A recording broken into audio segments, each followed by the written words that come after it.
Eu faço parte de um grupo, de um subgrupo que trata da transição, nessa área específica que é a área das relações exteriores. É um grupo pequeno, somos 8 pessoas, se eu não me engano, dos quais 3 ex-ministros, o Celso Amorim, o Cristóvão Buarque e eu, que já fomos ministros. Então conhecemos razoavelmente bem o funcionamento da máquina federal, sendo que o Celso Amorim e eu já fomos ministros de Relações Exteriores. Então a nosso trabalho não haverá de ser grande, não terá grande dificuldade.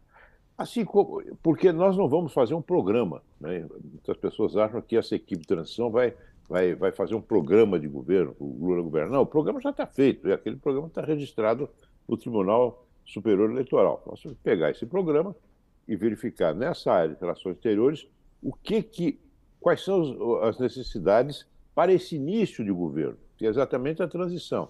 É o fim do governo que está acabando, embora o presidente atual não acredito que tenha perdido as eleições, mas o governo está acabando e o que precisa ser feito para começar o próximo governo. Mesmo porque existem providências que estão a cavalo entre os dois governos.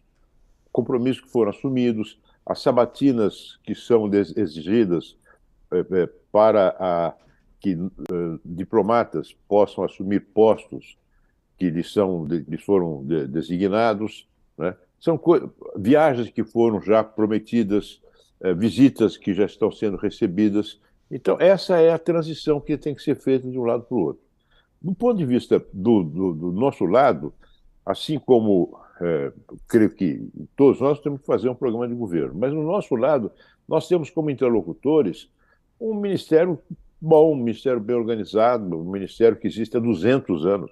O Ministério de Relações Exteriores tem 200 anos, foi o primeiro ministério do Brasil, o Ministério de Relações Exteriores e o Ministério do Reino, né, que é o Ministério da Justiça, entregues os dois a José Bonifácio de Andrade e Silva. Enfim, são ministérios que uma cultura burocrática muito bem sedimentada e que já está preparando o atual ministério uma folha, um dossiê, um relatório sobre essas providências que, no entender deles, devem ser tomadas nesse período assim de transição.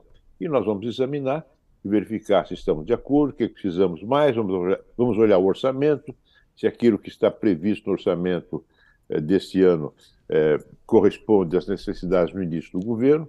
Enfim, é uma coisa bastante simples. Ora, senador, pelo que o senhor está dizendo, é possível intuir que aquela hecatombe representada pela presença de Ernesto Araújo à frente do Ministério das Relações Exteriores, que era o próprio antidiplomata, né? Um diplomata que declarou ter orgulho de ser pária, né? Pária Exatamente. internacional, né? Esta hecatombe, que agora é atenuada pela presença lá do chanceler Carlos França, o Itamaraty sobreviveu a ela incólume, é isso? Incólume é difícil, porque são 4 anos de um presidente cercado de pessoas que acham que são iluminados em matéria de política externa, que não são. São os filhos dele, especialmente o Eduardo Bolsonaro, deputado, e um assessor muito próximo a ele, que é o Felipe Martins, que tem uma cabeça muito sintonizada com a cabeça do Bolsonaro, que cultua a condição de pária, que se mira no Trump como sendo o farol da civilização ocidental, né, que vê comunista em tudo quanto é lado. Então é uma gente que não conversa com os nossos vizinhos. Veja, nós não tivemos até agora um encontro presidencial entre Bolsonaro e o presidente Fernandes da Argentina, o que é um absurdo, né? Enfim, é muito difícil sobreviver em Corte. Mas eu digo que na gestão que se iniciou depois da saída do Ernesto Araújo, como ministro França, houve uma preocupação grande de redução de danos, de contenção de danos e também de recolocação do Itamaraty no rumo que é o seu rumo natural e tradicional.